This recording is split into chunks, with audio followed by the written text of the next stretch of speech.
Before we start, just to alert people that we need to nominate a chair. So I'd be grateful if somebody could nominate a chair.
I think we're going to start any moment now.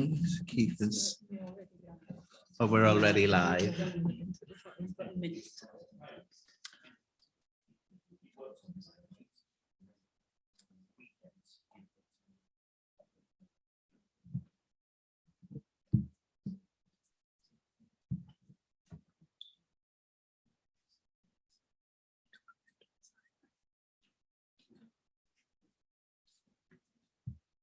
Okay, so welcome everybody to this schools forum meeting.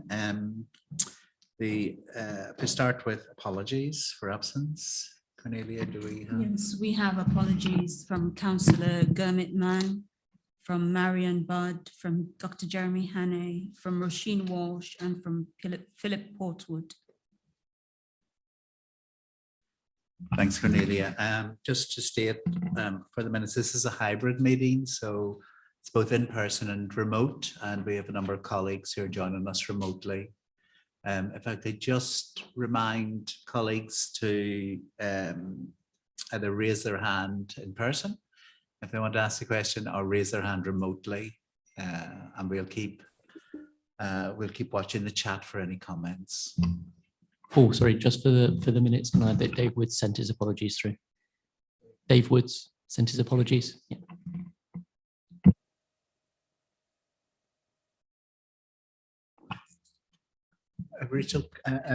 Cornelia, Rachel Kruger was hoping to join remotely. I think we need to call out a list, or we've got an attendance list of the remote colleagues. Can read them out. You could, would you just read them out? If you Yes, okay. Joining the meeting remotely, we have Charlotte Haynes, Kimberly Herring, Mia Pye, Stephen Sims, Tracy Round Turner, Wendy Smith, and Ira Morley.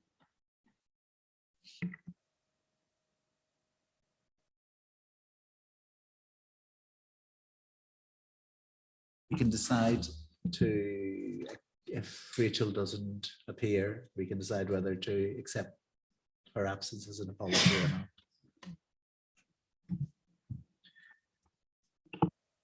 So, urgent matters. If there's any urgent matters to be considered.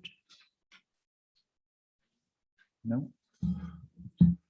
Matters to be considered in private. No. No matters to be considered in private. Any declarations of interest? No declarations of interest. So the minutes of the previous meeting on the 11th of January. Everybody's got a copy, and so if we move through those minutes,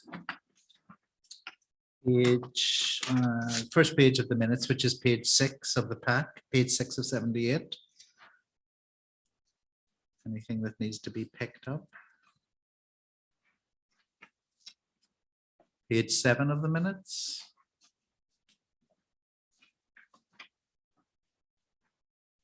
And page 8. There were no outstanding actions. Okay, so we'll agree those minutes. Thanks very much.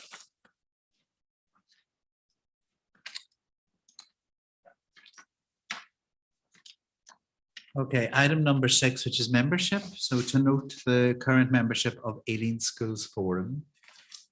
So on the first page 11, we have the current school, the current forum membership. Do we have any vacancies, Cornelia?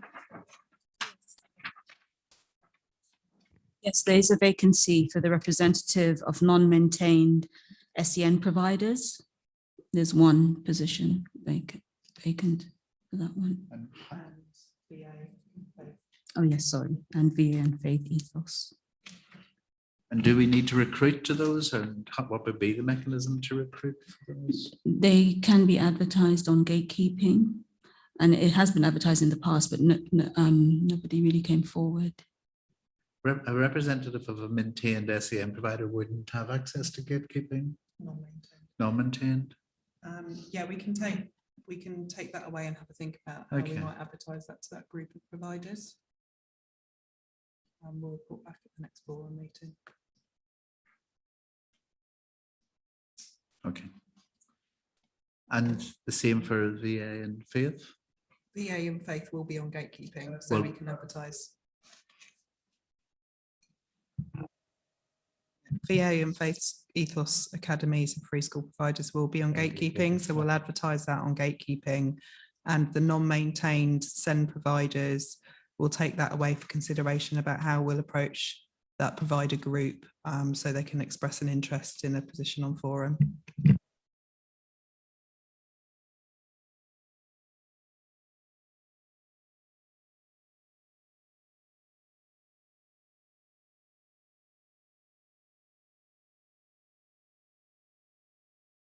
Do you notice, Cornelia, that our 3 lovely councillors, which coincides with what's happening, are their term of office? They're elected on a yearly basis, so that will come naturally, flow naturally out of the elections, yeah?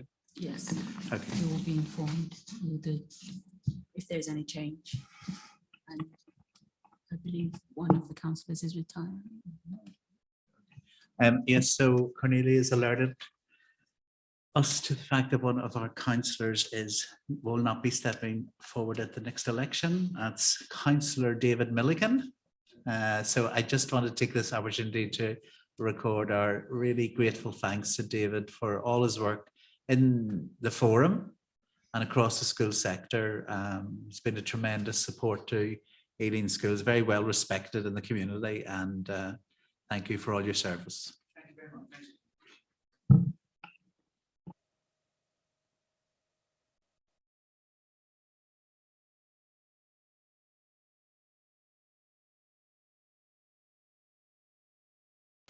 So we'll move to the main body of the meeting, the main part of the meeting, which is the schools forum report, and hand over to Tamara and Kim. Thanks, Paul. Evening, colleagues.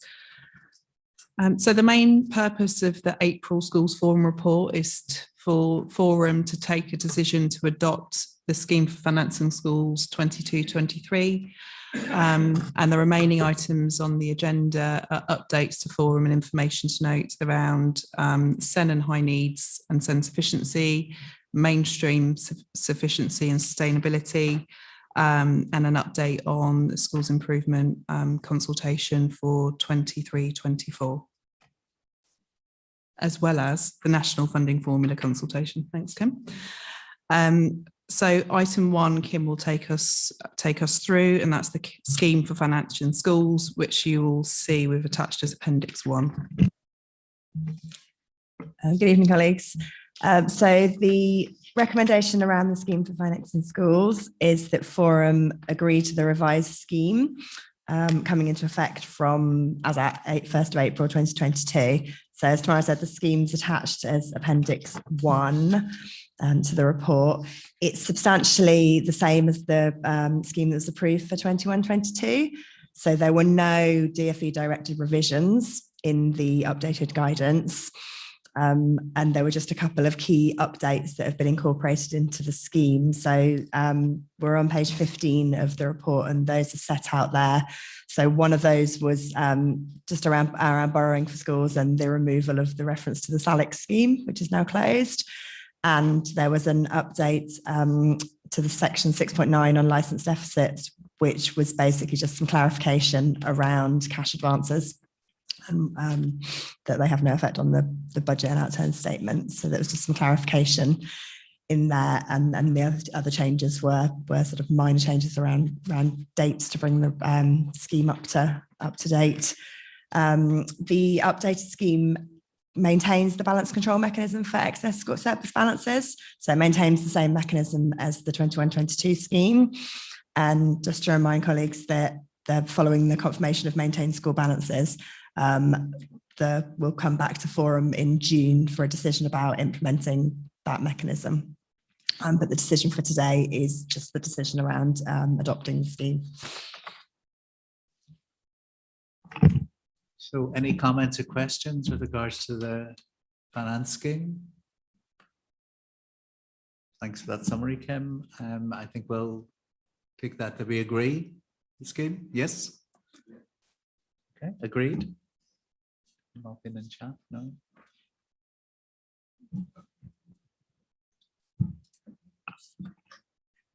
Yeah. I just have to admire the people that organize these things, but yeah, we'll agree it. Okay. Okay, thank you, Paul. So that's the decision that needs to be made in today's forum. So the remainder of the recommendations are for noting. So the recommendations around noting the scheme of finance in school, which we've done, and we're noting the summary of changes and noting that if there were any further amendments, that they be reported and considered back at the next meeting. But there's no suggested amendments to that. So those are noted.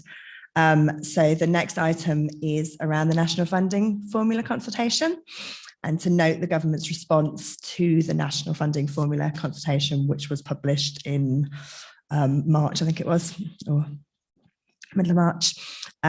So the DfE ran a consultation called Completing Our Reforms of the National Funding Formula consultation in the spring term, and have published their response to it. The response confirms the government's long-standing ambition that maintained schools will be allocated on the single national formula, replacing the current system where local authorities make their own decisions on allocating funding. So the key consultation response things are that it confirms that the government will bring forward the legislation to move to allocate funding directly through the single national funding formula. So from 23-24, local authorities will be required to use all of and only the national funding formula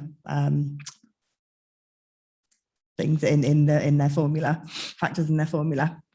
It will require local authorities to move their factors values a minimum of 10% closer to the national funding formula in 23-24, except where they're already mirroring their formula. And then there was a couple of things around academies, transparency academies for multi-academy trusts, continuing the separate funding cycles for maintained schools and academies, and reviewing the central services schools block while continuing with the legacy grant for historic commitments. As Ealing's funding formula is already substantially at the national funding formula, so the only differences for the 22-23 were some very minor tweaks around for the factor values for affordability. other than that, the Ealing funding formula is already mirroring the national funding formula. So the implementation of those consultation responses is not expected to have a significant impact on Ealing schools.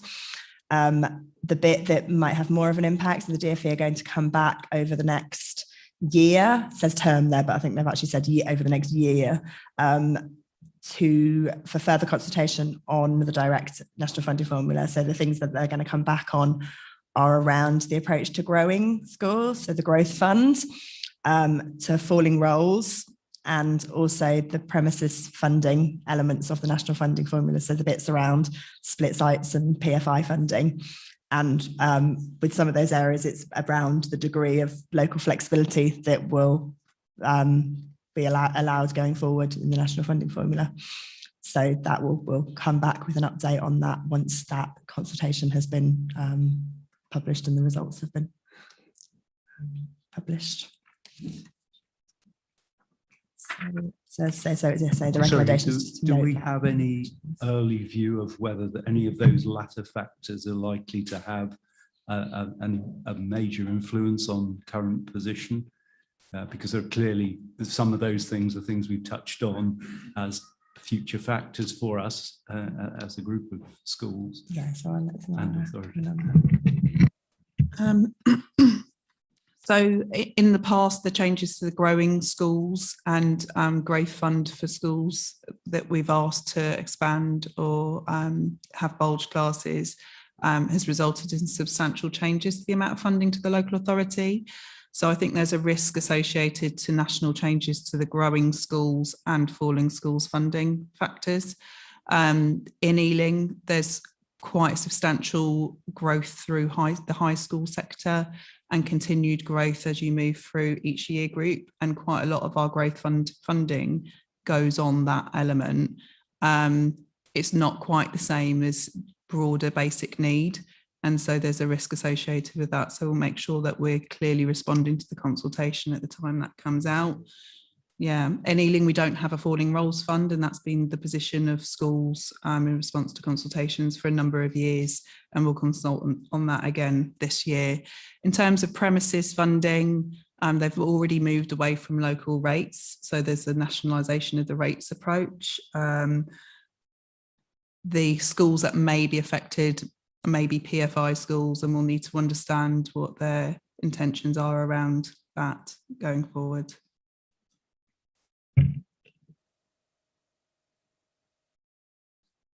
Any other questions or comments? So Kim, is the national funding formula and is fully implemented from which date?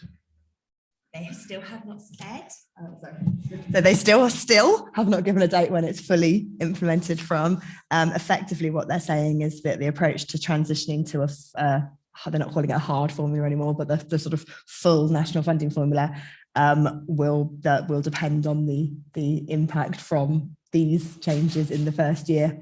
So yeah, no, there isn't a date as yet, but they're moving closer towards it. But these changes. It's largely been affected in Ealing, 90%. More like 99%. We're one of the local authorities, whereas some meant that there are plenty of other authorities that are still a long way away from the national funding formula. So any other questions or comments on this issue? No, thanks, Kim. So we're moving on to finance. So the next recommendation is to note an update on the Ealing Joint Strategy for SEND, high needs deficit recovery and SEND sufficiency. So Charles will start us off and then I'll pick up afterwards. Great, thank you very much, Tamara. So we're in a process of renewing our SEND strategy. And we're going to have a transition year for that, 2022 to 23, leading into a 4-year plan. We've done a lot of consultation already ahead of the Green Paper, and the 4 priority areas that we've agreed align very well, probably unsurprisingly, with the Green Paper recommendations. which suggests that what parents are saying nationally, they're also saying in Ealing, and therefore the direction that we've set broadly is correct. We've started consulting with stakeholders, schools around those priorities, and that work will continue over the following year. In terms of our own self-evaluation of where we are in the process with our Ealing Parent Carer Forum of thinking about how we write a written statement of action for those authorities that have been inspected, where there have been issues or weaknesses. They are required to do that. Ealing aren't in that position, which is a good thing, but we feel that it would be helpful for us in our own self-learning to go through that process. We will be doing that, involving schools in that and sharing where we think we are and where we need to get to as part of that planning process.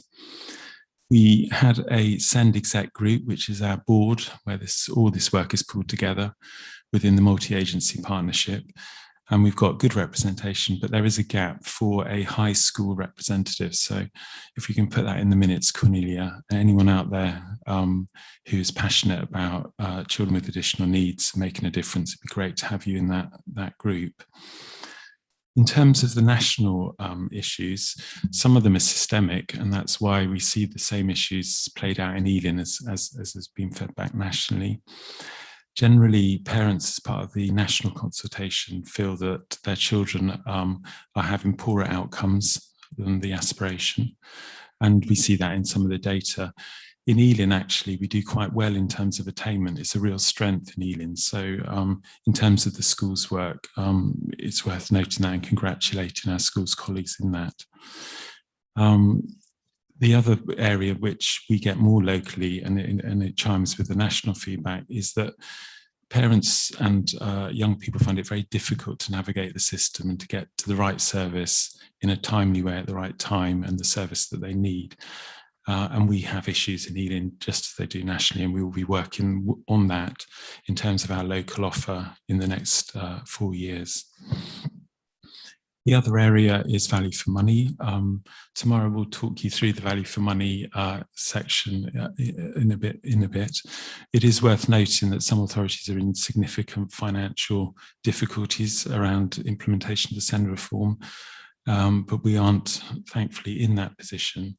But we do need to maintain a grip on the finance because, as we'll talk through later, there's still considerable pressure in terms of the number of children getting a statutory plan and the number of children coming forward with very complex needs as well.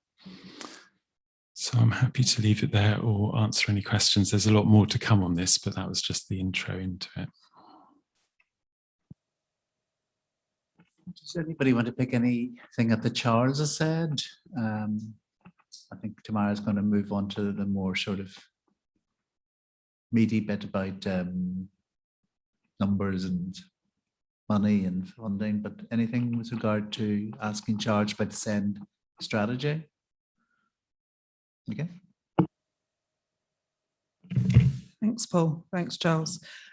So just to remind Forum of the key decision-making powers of Forum and what the local authority is required to consult Forum on, because clearly there are broader governance arrangements for SEN and opportunities for school leaders to be involved in the development of the strategy and delivery of that. So the local authority is required to consult Forum on the structure of the notional schools budget for SEN, so the first 6K, and that's part of the funding formula factors. And then broader financial issues in relation to the mechanisms for funding schools, funding the top-ups which are set out in the scheme, arrangements for PRUs, and then the central spend on high needs provisions. That's providing information to Schools Forum on that. In terms of decision making, Schools Forum decides on whether or not to pass through 0.5% of the schools block to the high needs block, and that's a decision that's made each year and is still available for schools to make a decision on for 23 23-24. And that's probably one of the key areas that's consulted on through the schools funding formula consultation at the beginning of the autumn term. We're likely to seek a decision from Forum in November around that. And if we aren't able to reach an agreed position by then, it will come back in January. And then there's the dedelegation from mainstream schools for behaviour support services. So you'll remember in Ealing that primary schools dedelegate funding for behaviour support, whereas high schools have a traded relationship with the local authority for that service. So in terms of high needs funding pressures nationally and locally, so Charles alluded to the position nationally, and that Ealing's broadly speaking faring better than a number of other boroughs. So 40% of LAs are in DFE intervention programs around high needs.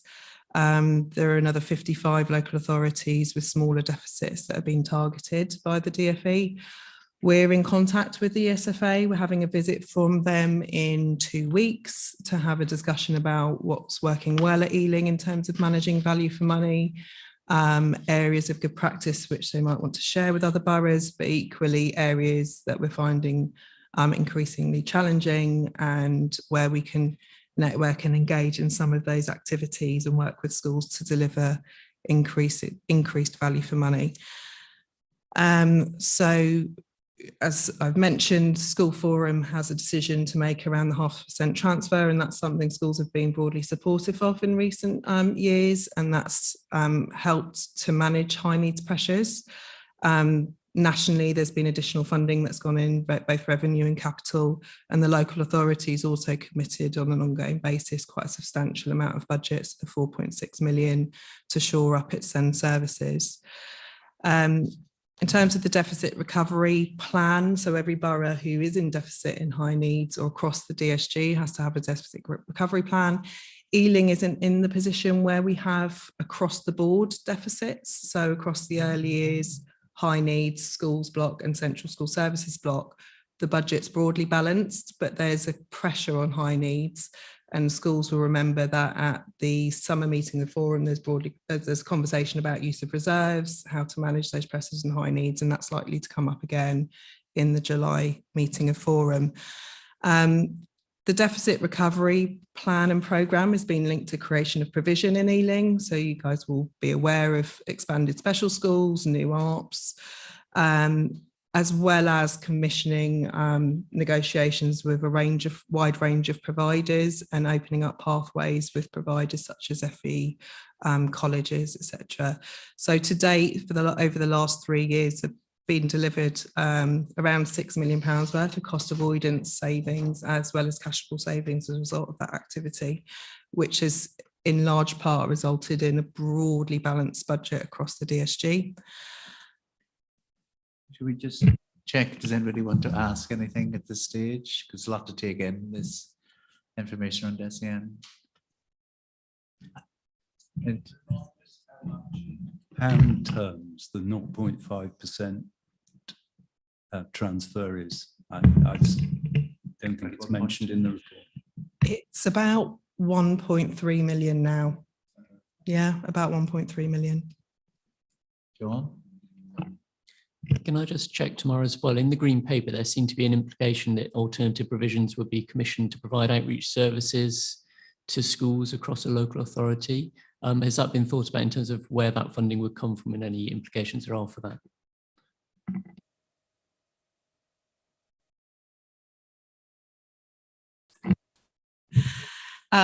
I think it's part of an ongoing discussion. It will need to form part of this SEND strategy in our local offer. So we're in the fortunate position where there's already the primary behaviour service and the primary PRU is off that, you know, they're combined in offering those services to schools, which is probably a good foundation to make that move.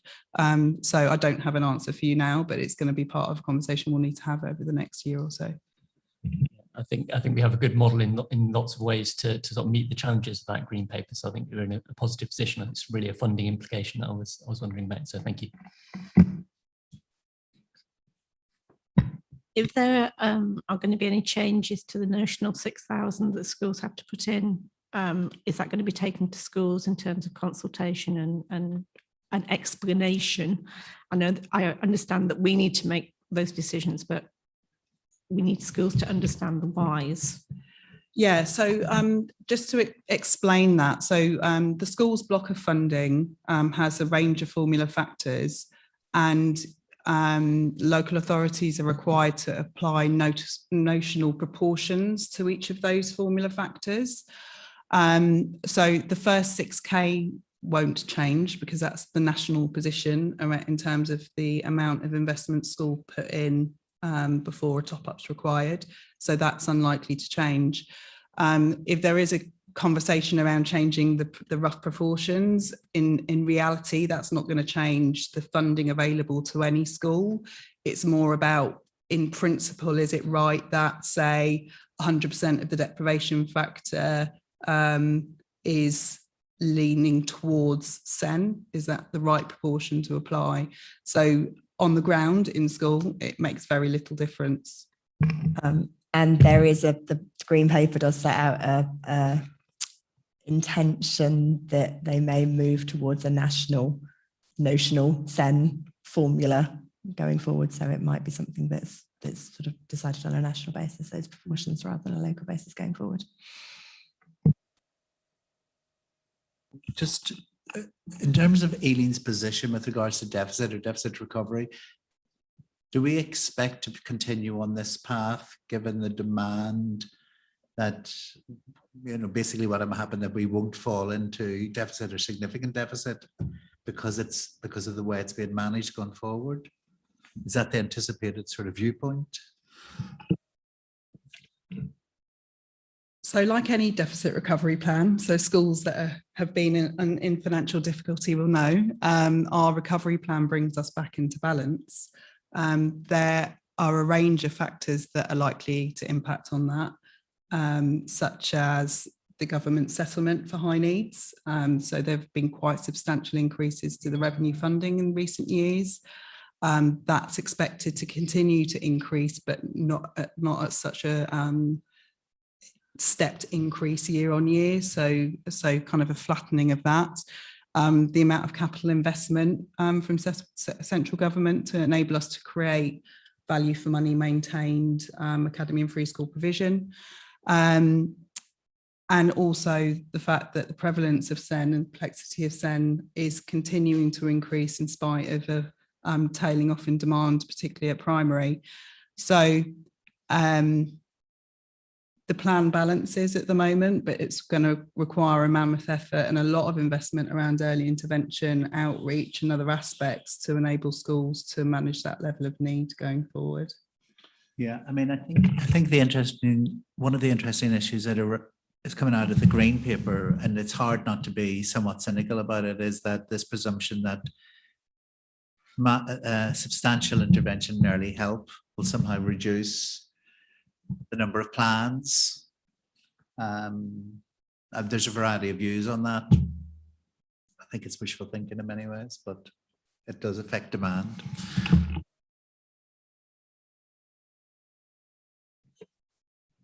Yeah, so just in terms of the point John was making, there's clearly a mechanism for outreach funded from dedelegation from schools, and we have that in place in the primary sector.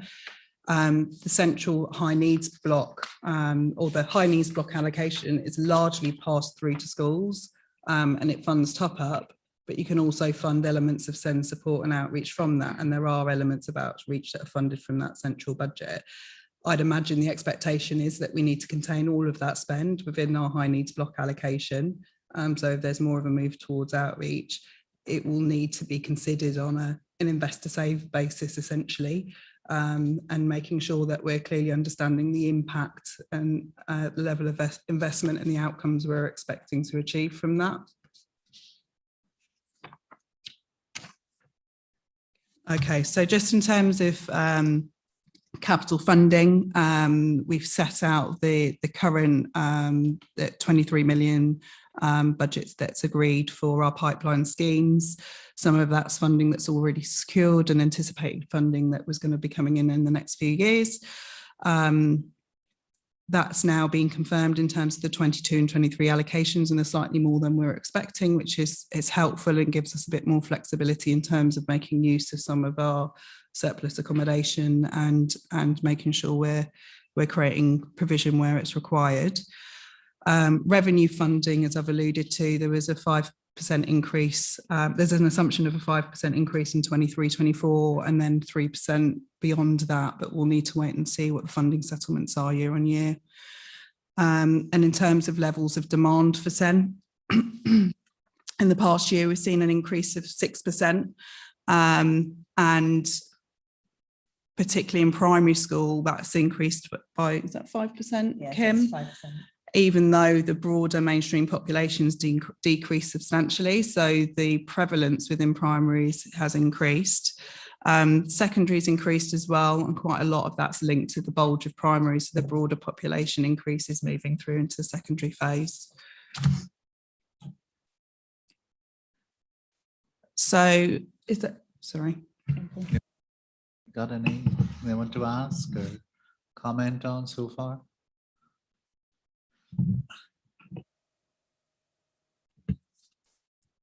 Okay, so in terms of sufficiency of specialist places and place planning going forward, you'll see that the proportion of plans and proportion of children with plans that are having their needs met in mainstream special schools has increased by 7% over the course of 21-22.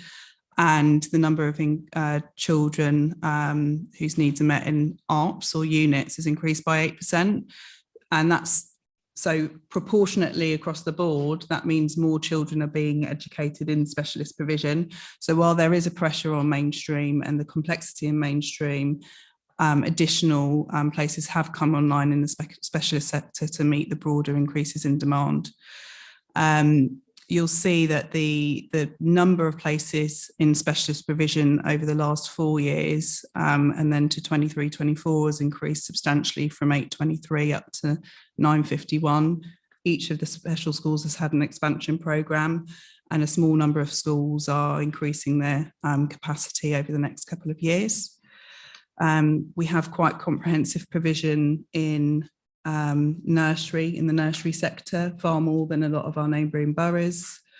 And then in the primary, we're seeing a really considerable increase in demand in reception in year one for the more complex end of need, which is our most immediate and key pressure. And we're having conversations with schools, both mainstream and special schools, around ensuring that we have capacity to meet those needs for September 22 and September 23.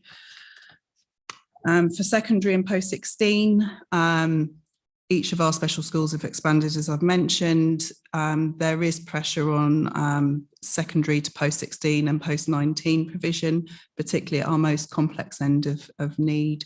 And that's something that we're working closely with schools on. Are there any questions in relation to broader SEN capacity?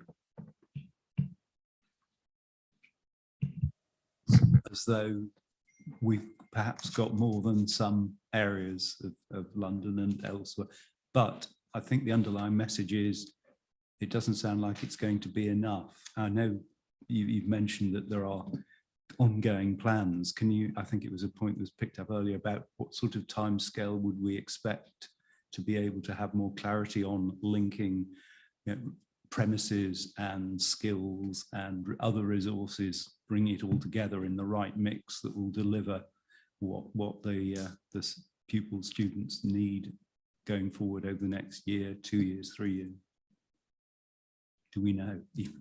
Yeah. So we do have a pipeline of ARPs that are due to open. So we have a primary ARP that's due to open in the next 9 months or so, and then 2 high school ARPs that are in the roadmap. And then I mentioned that there are a couple of small expansion projects with our special schools and some previous expansions that are working their way through those schools. So they're getting larger year on year. you're right, Ealing does have quite a lot of provision. So you'll see from the figures in the special school sector, we have 47% of our children in specialist provision. The London average is 40% and the national average is 42%. So while there continues to be a pressure on provision, Ealing's in a much better place than a number of other boroughs. In terms of bringing capacity on stream, there are continued ongoing conversations with our existing specialist providers around making the most of that provision, so maximising the number of places at those providers. So a number of our ARPs have increased their capacity, a number of our special schools have. Ongoing conversations with the non-maintained and independent sector, which are a key part of every borough's, every local authority's local offer, and ensuring we've got the right type of provision to meet needs within the borough. So in terms of plans that aren't currently in the pipeline, it takes between 9 and 18 months to create a unit or ARP or satellite provision within existing accommodation and adapting that. So, not immediately bringing provision on stream. To open a new special school, you're talking about a lead time of 5 to 6 years, and that's having a location and budget readily available. So we need to make the most of the provision we have available. We're likely to need to accept that we need to make use of the non-maintained and independent sector and make sure we're clear about what we're commissioning and how to make sure we get the best outcomes and value for money from that sector.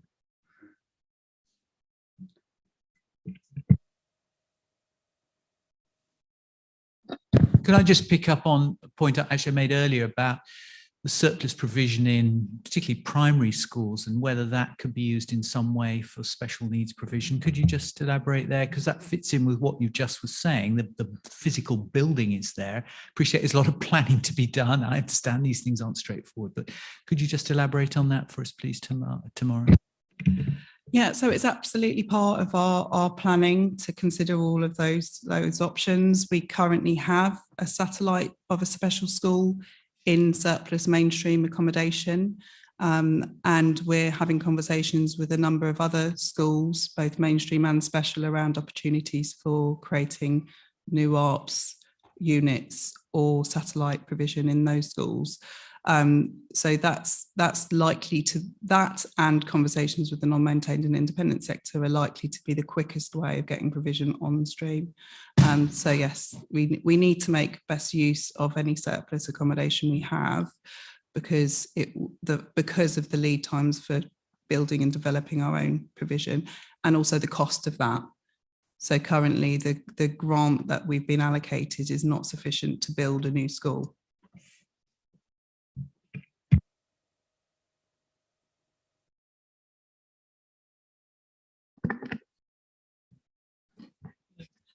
I just wondered if you could say a bit more.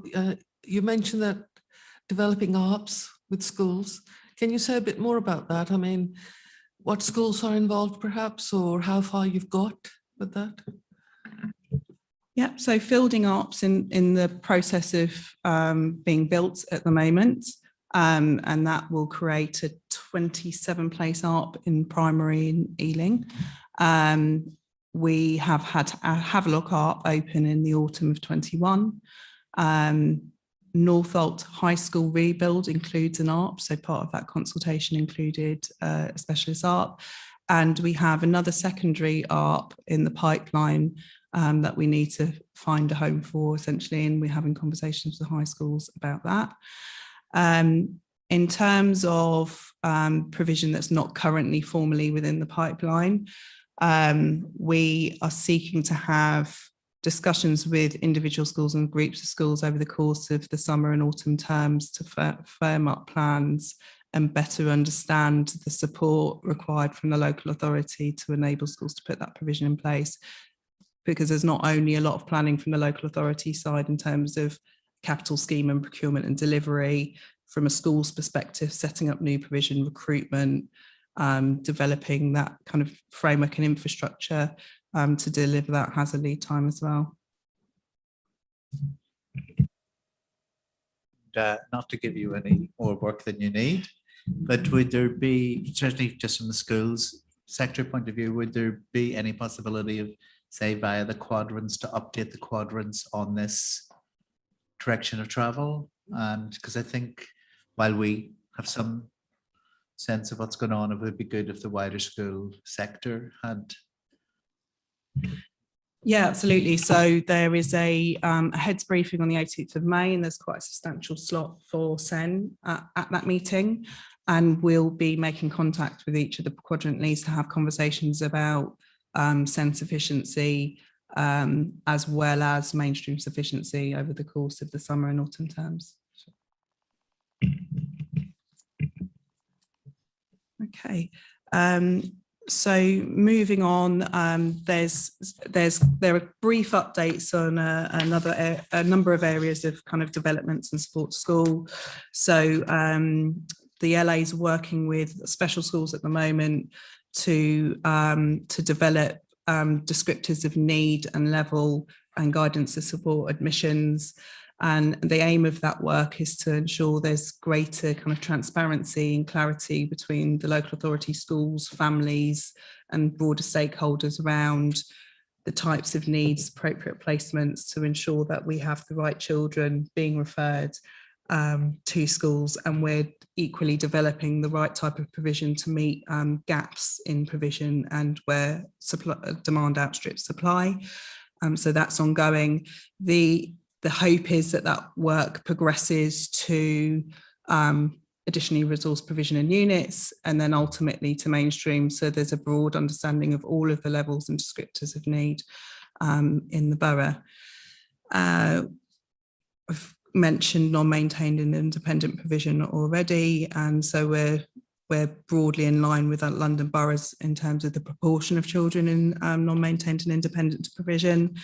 And I've already mentioned the development of art provision. You can see there that we've increased art provision from 236 places, and including the pipeline ARPs that are already committed within the capital programme, that increases to 399 by 25-26.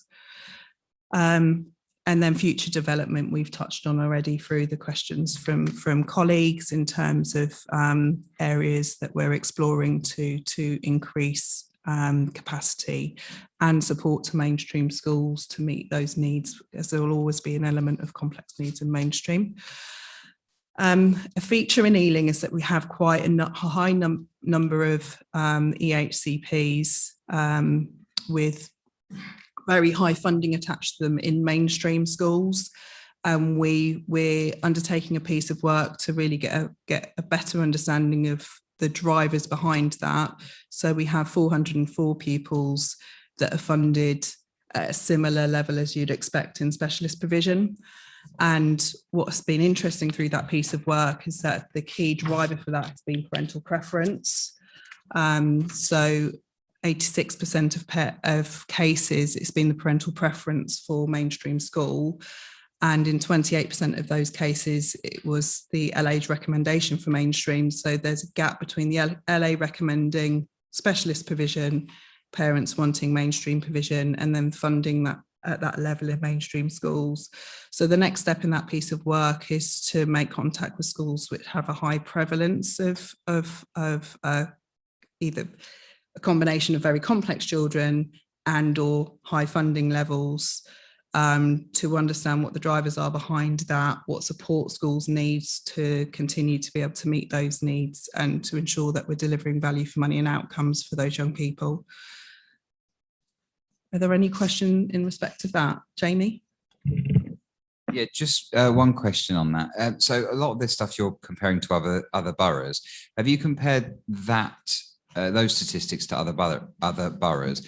Because it strikes me that it might be that that's parental preference, because certainly in my experience in schools I've worked in, parents are sometimes reticent to label their child as a special school child, so they try and keep them in mainstream school against professional advice often.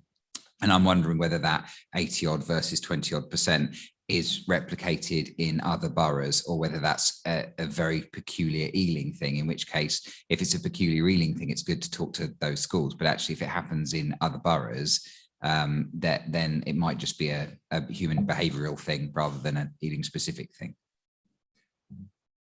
Thanks, Jamie. Yeah, we're having this conversation with our DFE regional lead.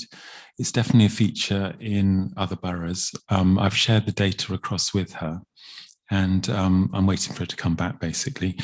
In terms of your feedback around parents not taking advice from professionals, I think that's a fair comment, actually. So, I sit on panel with Paul every week, and we come across children with very complex needs that we feel would be better met in a specialist school setting, both for the child and the family. But sometimes, as you've said, it takes a while for a family to come to terms with the level of need for a variety of reasons. So those children, go into mainstream, and it's quite, for Ealing, it's about 80%. So I can come back to Forum with more detail on the cross-borough bit. I think a compounding issue then is that because there's such competition for school places, special school places, once someone gets one, they daren't move. So I've had many situations where a parent initially has been against special school. As the child moves through, say, year 3, year 4, they suddenly realize the gap widens. They suddenly realize actually all these people were right, and then they go for early annual reviews and suggest a request to change of placement, but then that special school place does not exist because there's such competition for them, and then they're, for want of a better word, stuck in our system for the rest of primary because there is nowhere for them to move to, even though the parental preference then changes. And aside from a lot of relationship building, which happens individually in the schools, I don't know if there's another way to change parents' views at that early stage, because I think it's a lot of the stages of acceptance that they go through. And when a child's in reception and when a child's in year 1, they can have very significant needs and kind of just about make it in a school that has great provision. And then as soon as they get to year 2, year 3, that gap widens. They don't play with their peers anymore. They're isolated, and then that tends to be where the issues come. And at that point, there aren't special school places for those children. So that's just my observation in the couple of schools I've worked in. Just to come back in on that point briefly before Paul brings Mia in, as Charles has mentioned, it is a feature across other boroughs, and it's been a feature in Ealing historically. And it's important to just recognise that, broadly speaking, we have a higher proportion in specialist provision already, with high demand for places. And so unless there's a really dramatic change in kind of massively ramping up and central government investment in specialist provision, there is always going to be quite a substantial proportion of complex children in mainstream schools. And we need to make sure that, schools are supported to create the environment where they can still achieve their outcomes.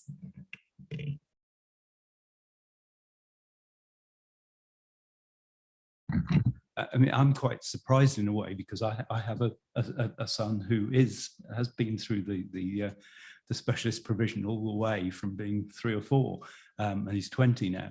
But I'd always thought that parents were very, very keen to make the most of the specialist provision that was there, and I completely understood why it was always difficult to get into special schools. So it's really interesting to hear that there's such a disparity the other way round, with parents trying to protect their child from the facility that's available. It's. I think it's that I really recognise, sort of speaking professionally here, that I really recognise the pattern. I think it's such a interesting terrain.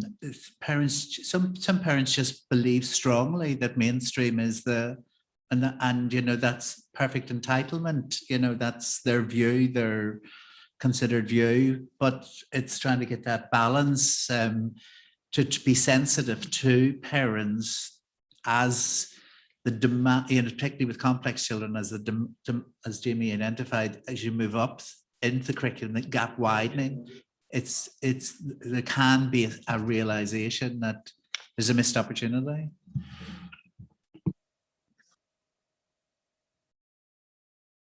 Yeah.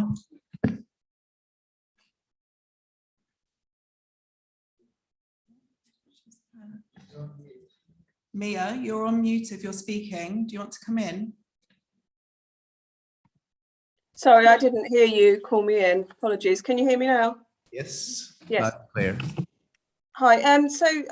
Just a point from a secondary perspective, really. If we have got this kind of demand for mainstream, and those of us, like in my school, we've had our ARP students now for a number of years, and they're moving towards the end of their school career. And I'm just interested in the view about what consideration is given to costs for ARPs in mainstream schools that look at things beyond the sort of initial kind of setup, the staffing for support, because often when we're looking at, you know, students with very great number of needs of EHCPs, we'll look at support from a sort of a staffing point of view. Sorry, we'll look at staffing from a support point of view. But what the point I'm trying to get to here is that what becomes quite apparent as they enter into Key Stage 4 and move through year 10, 11, possibly into post 16, is really you're looking at costs for setting up new courses or for alternative provision that is a different kind of cost. And I think that is something that's becoming kind of quite clear, is that although children in ARPS can thrive in a mainstream environment, they often will struggle with the curriculum as they get older, and it might be a case that you've got to set up an entirely new set of GCSEs, and that comes with a whole extra staffing cost, which would normally be beyond the level of EHCP funding. So I was just interested if that had ever been considered at all. Thanks, Mia. So I think, as you say, a number of our high school ARPs are just aging through now. And I think schools and the local authority are kind of learning through that process, almost learning as we go.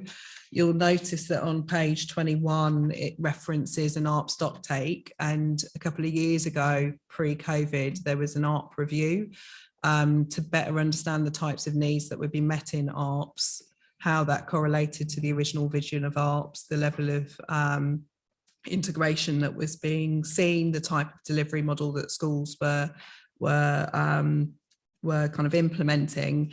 And that definitely varied high school to high school, particularly, and also in the primary sector as well. In terms of funding,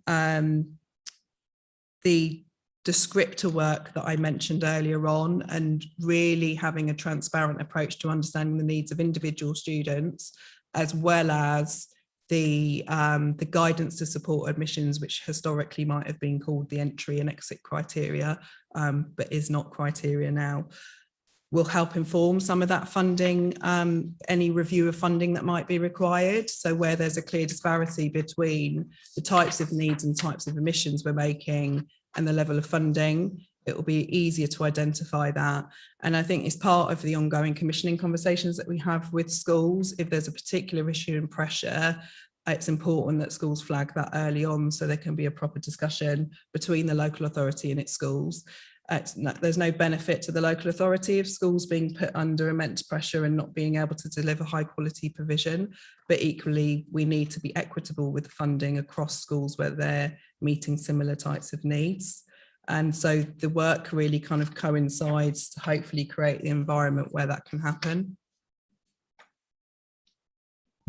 Thanks, Tamara.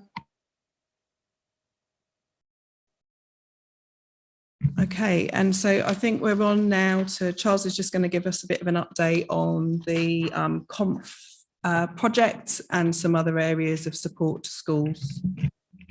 Yeah, thanks, Tamara. Yeah, it's a whole new acronym, Conf, isn't it? But it's a time-limited one because it's a public health funding stream that is temporary. And we put a bid in for some additional money for early intervention, given the pressures we've seen through COVID on schools, and they have been discussed in this meeting. So we're using that additional money for a variety of additional services.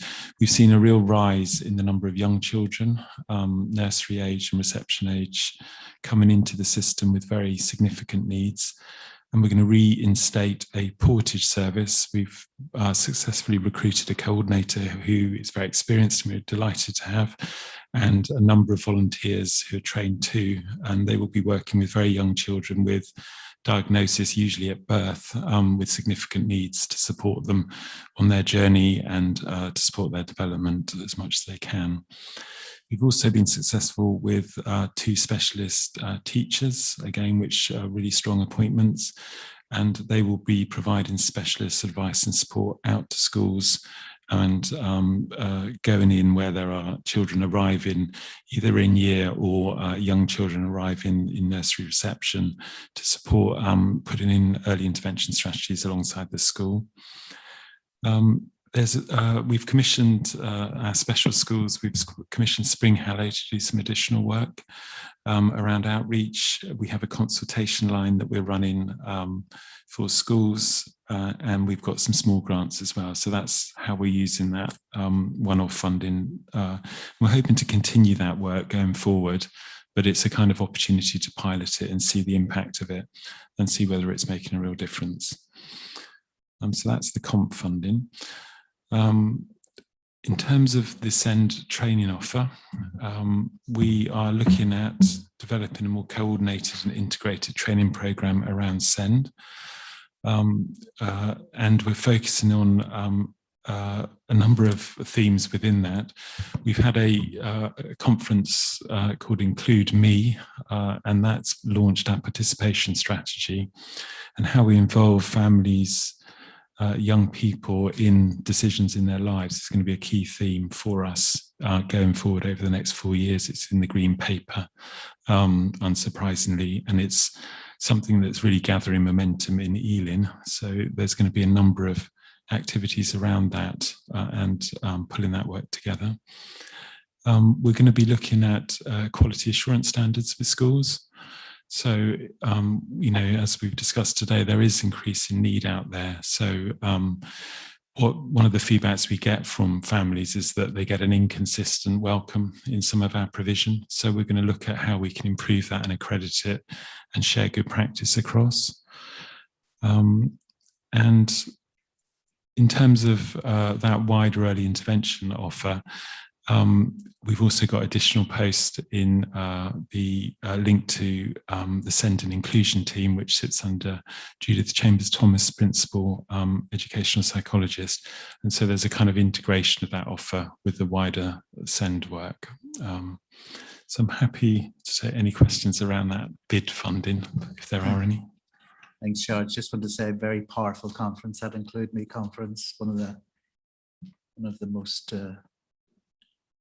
engaging conferences that I've been to, and participation by young people in that with additional needs was really very moving, very, very impactful.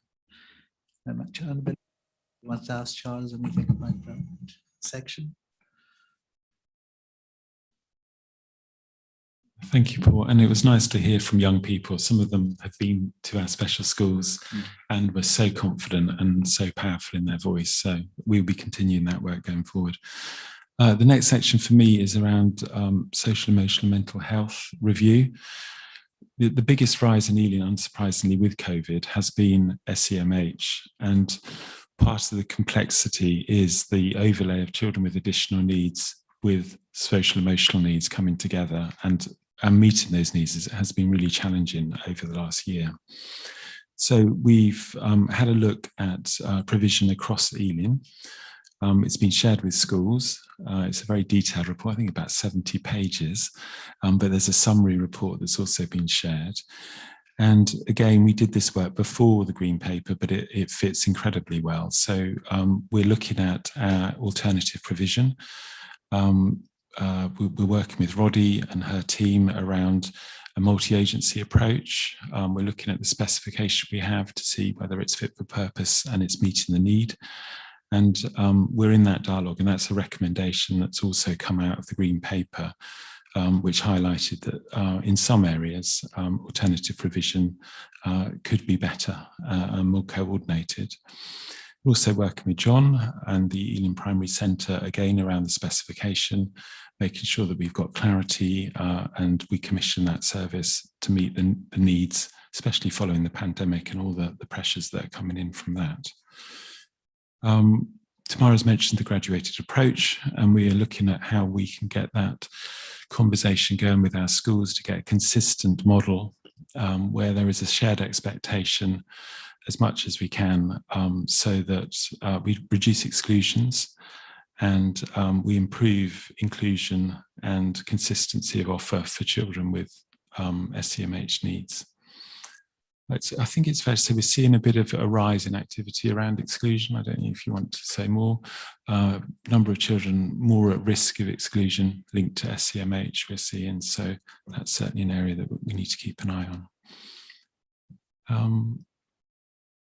And the SEMH where it sits, as I talked about the SEND strategy at the start, this where it sits within that. So it's one of the strands that sit within that.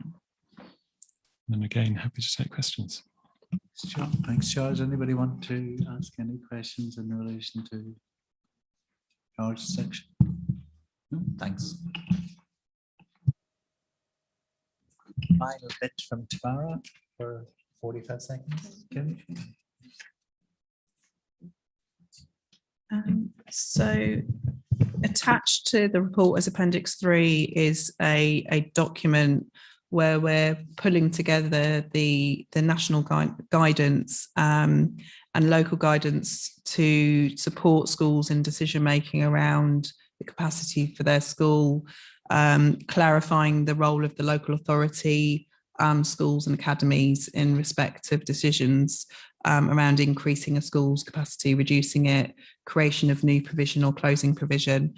That guidance being produced kind of in the light of the reducing demand in primary, where there are far more challenging conversations at the moment around, what's the local authority's response to the changes in demand? How do schools remain sustainable in an area? How do we meet the short to medium term fluctuations in demand, but also ensure we have long-term physical capacity to meet any future increases in demand for placements? So the documents attached for information, we'll be seeking to publish that on EGFL. We'll be using that as a basis for a number of conversations with individual schools and then groups of schools who are affected. We'll be seeking to meet with quadrants in the summer term. And in terms of the statutory framework for changing the planned admission number for a school, the consultation for a September 2024 change to a planned admission number happens in the autumn term this year. So there's a time limited piece of work that needs to happen with schools over the summer and the first part of the autumn term to take a view on the September 2024 capacity. Questions on that, please? Just more of a comment, just that I think head teachers coming back from quadrant would welcome that that consultation and from the local authority. Thanks, Sue. Before we move on to Julie's bit, I just want to say a big thank you with regards to that SEND section. A very comprehensive but necessary update on all things SEND, or most things SEND within the authority. It's by no means a massive task, and I have to give kudos to Tamara and Charles and Julie for the work that they're really putting into this, because trying to navigate through this really difficult situation, and it is difficult, is no mean task. So just want to register our thanks for your work in this area. And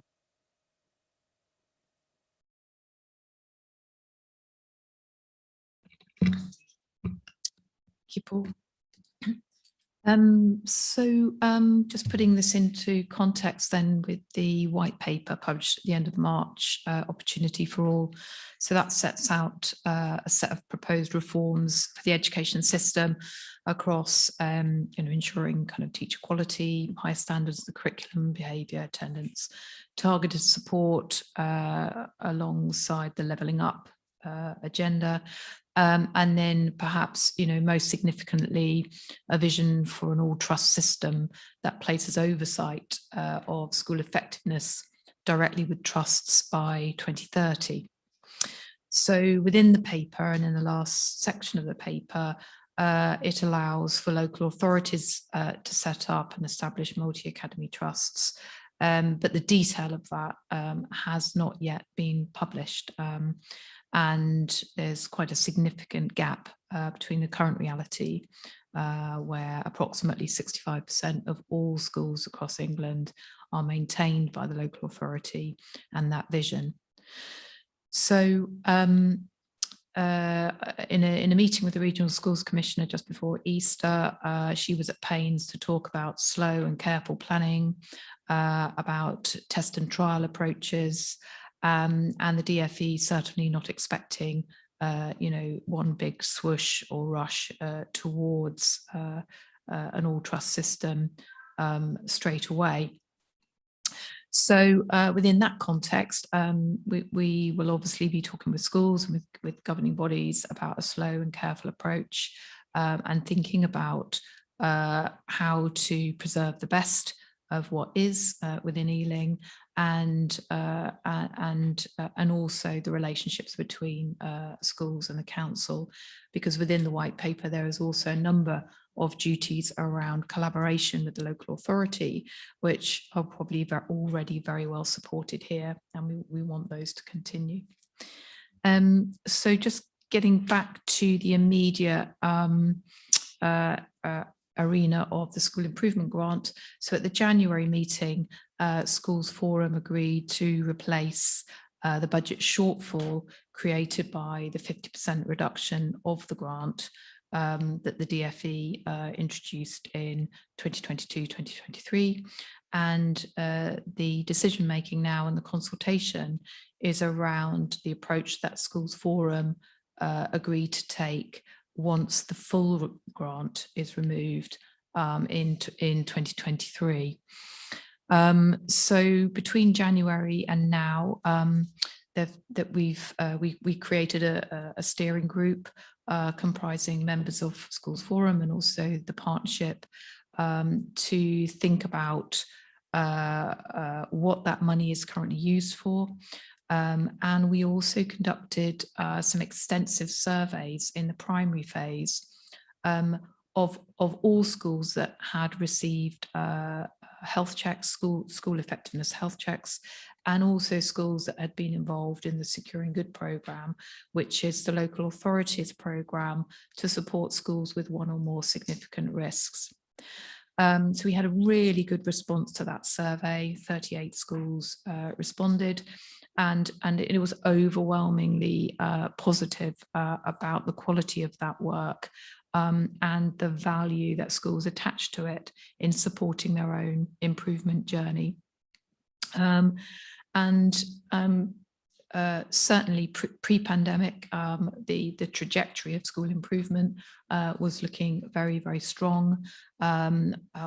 Clearly, the pandemic has placed unprecedented pressures on schools, especially around the primary curriculum, but we still feel that our schools are on a very strong trajectory, and we're confident in the model that we currently have to both support schools in relation to being confident about Ofsted and the regulatory framework, but also about supporting schools as early and as quickly as possible when things have gone wrong or when schools are under pressure, for all sorts of reasons.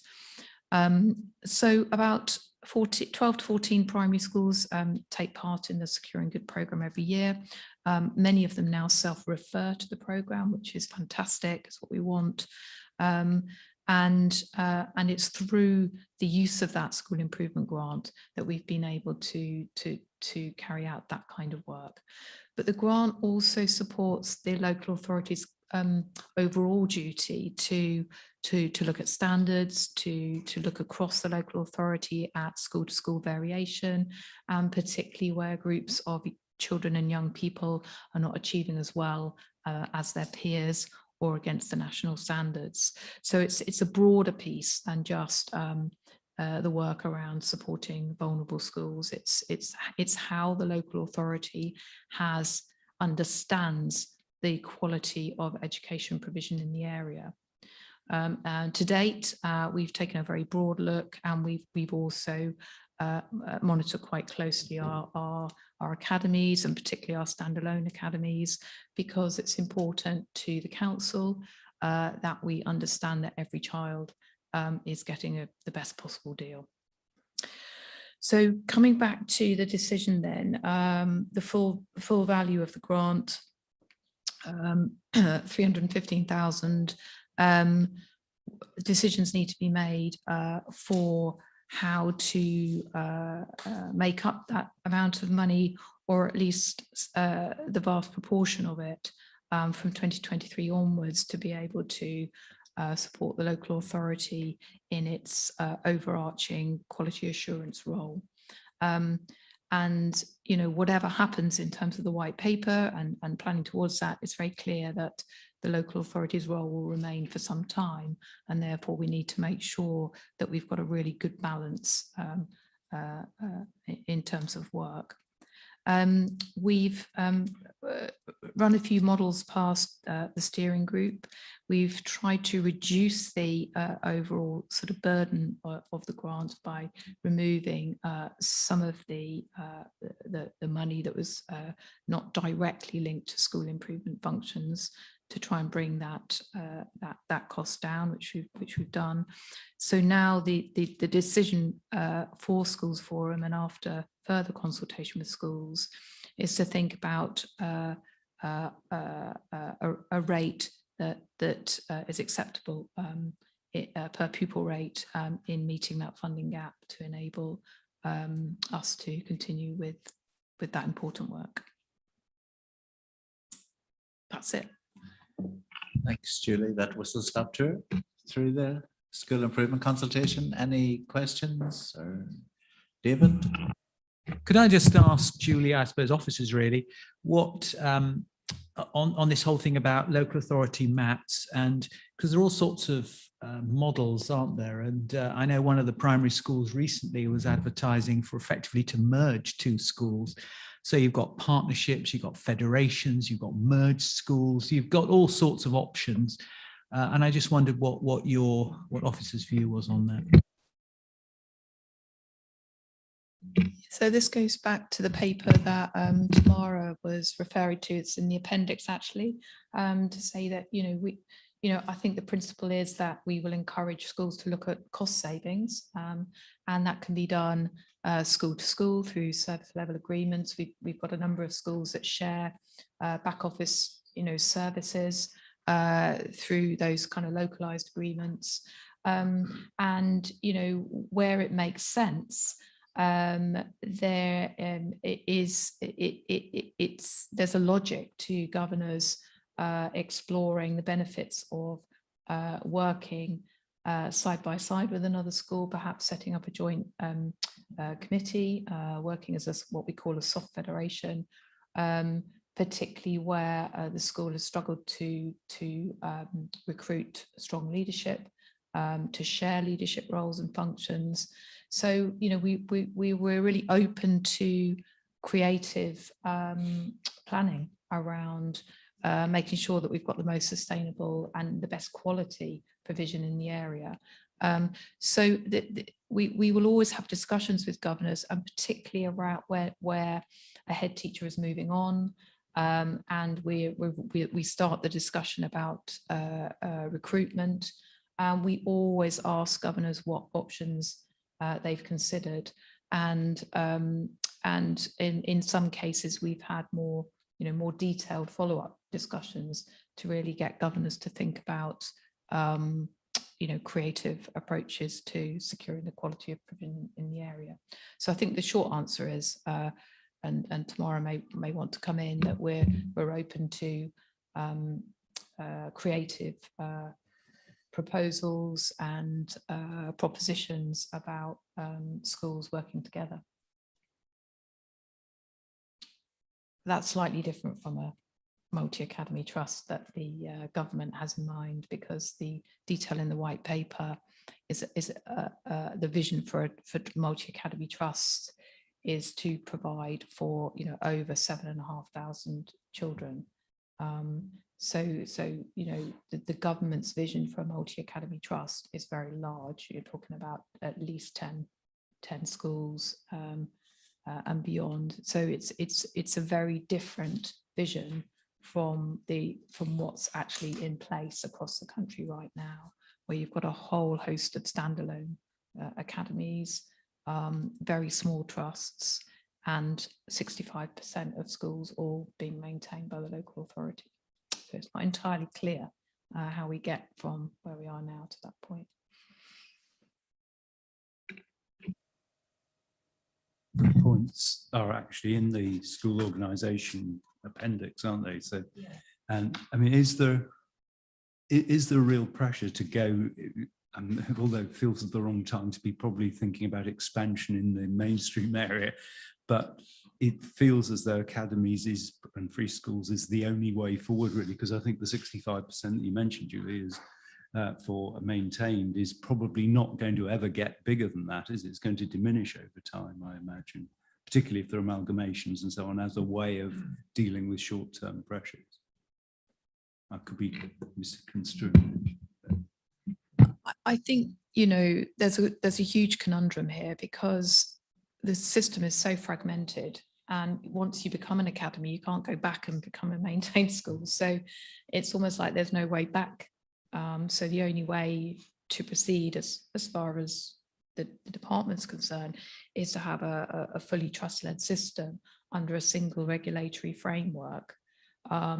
And one of the motivations for moving this way is because of the really patchy performance of multi-academy trusts in some parts of the country, and some of the lack of oversight and regulation of those trusts. So it's a very, very complex picture that's and that this white paper is really setting out an intent to try and bring some coherence to it. And I think where you have very, very strong local authority run provision, and London is a particular a region of particular strength, the questions are, how do you preserve, what is strong and working well, without deflecting energy, time and money on structural change that's actually unnecessary. I think that's the big question for us all.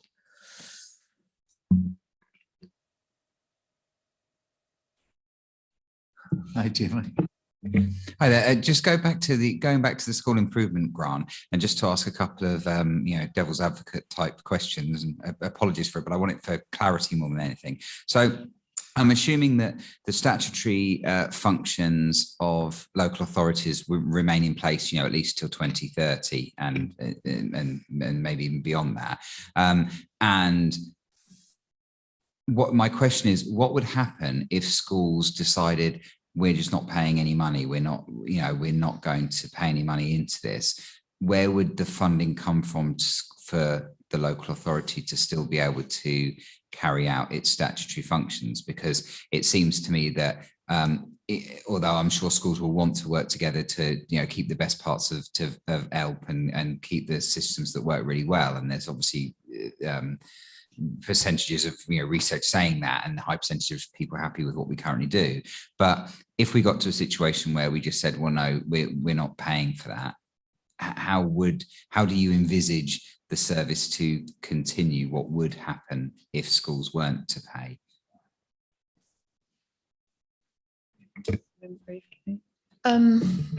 Well, I suppose the rather unhappy scenario is that the council then has to compel or apply to the Secretary of State to be able to compel Schools Forum to authorise the holding of the money for its essential duties, and that's not really a situation that anybody wants to be in. I think the sort of argument for this approach is that the government sees that the big multi-academy trusts, the way they operate in terms of quality control, quality assurance, is to top slice all of the schools within the trust, top slice their budget in order to provide those essential kind of centralized functions. So I think what it's trying to say is, well, and it has to work the same way for schools that are maintained, and this is the way it's going about it. Don't know whether Tamara wants to add to that. I think Julie's largely covered it. I think also one of the reasons behind the move to cease the grant is that it's not a ring-fenced grant. So in Ealing, we are in the position where that budget has remained with the school, out the school's effectiveness service, whereas in other local authorities, it would have just been absorbed within everything else and not invested where it was needed. So it is a bit of a step change for Ealing in that regard, whereas in other boroughs, it might not be a direct pressure on the school's improvement function. But as Julie said, we have a statutory duty for that. We don't want to get into a position where we're in kind of dispute with schools. We want to agree something that's reasonable and pragmatic in November. And we would need a clear steer in November because the applications to Secretary of State are usually time limited towards the end of November, beginning of December. So that's the reason for bringing that decision to Forum then. And then moving on from that then, so if Schools Forum are agreeing this de-delegation, does that then mean that there will be more discussions at Schools Forum on what how the activities are carried out? Will we end up in a weird position where you've got the head teacher saying we want it done like this to the school improvement officers, which might then make their job trickier? Is there a funny thing around that? Because if we're holding the purse strings as groups of head teachers, we might say, oh yeah, but we don't want that one because we don't like it, that makes us uncomfortable, don't do that exercise, do something else instead. I'm not suggesting that would happen, I'm just thinking of worst case scenarios and how we protect against that. It is quite a curious scenario, isn't it, when you think about it? That the local authority has this kind of oversight and quality oversight role. But I suppose in a fully mature system, schools would, whether you're in a trust or whether you're in a maintained school, kind of accept that there has to be a sort of overseeing role, someone who holds the oversight of school standards and is able to identify pockets that need improvement, etc., across the system.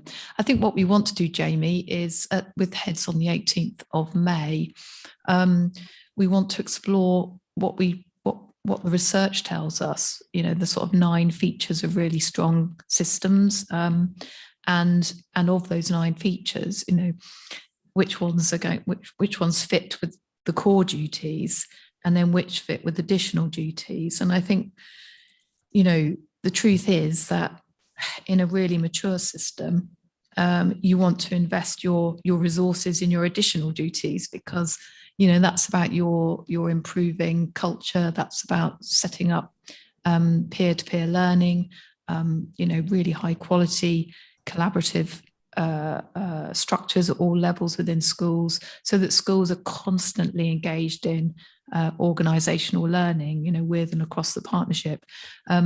But one of the strands of the 9 is your sort of oversight, your quality control, your checking, you're making sure everything's as it should be. So I think it's just about having that conversation, that balanced conversation about which bits we might, call core or essential or statutory, and then which bits fall into the ELP camp, which is about stimulating a culture of continuous improvement. And I think your question about, well, who's governing all of this is a really important one, because it could be, and we're going to have this conversation with the board again next week, that the board and Schools Forum might think that actually there should be head teachers on that sort of oversight group in terms of school standards. and that's something for you to think about as well. I mean, I would certainly welcome it. I think previously heads have felt very uncomfortable about, being part of that aspect of school improvement.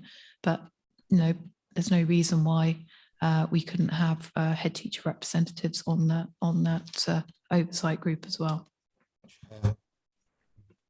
Thanks, Julie. Stefan? Thank you, Chair. Coming back to some contributions ago.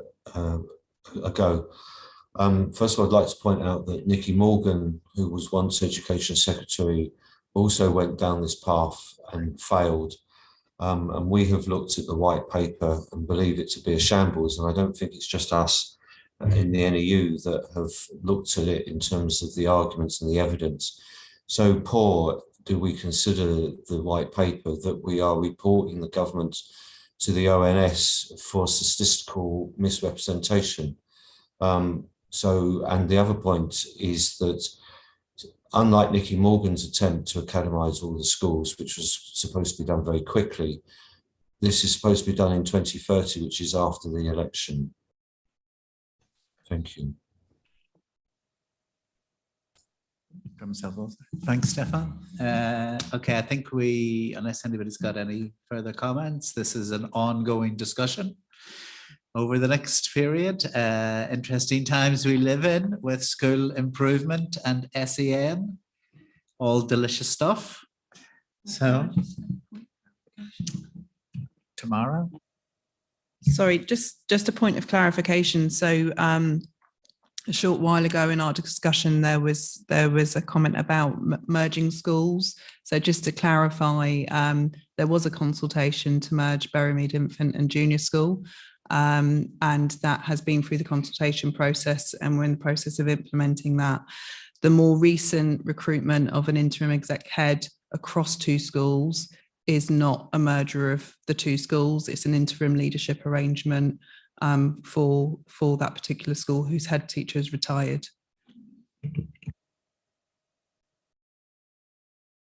Okay, so unless anybody's got any other pressing, I know. The most important issues to come. So we have to elect a chair of school forum. So nominations welcome from any interested parties. Yes, John. I'd like to nominate you, Paul. Okay, I might need to take 6 months to consider. Thanks. Please don't. You've been seconded by Ian. Okay. Got a thumbs up. We've got a thumbs up. It's a coincidence that the Weeder man better is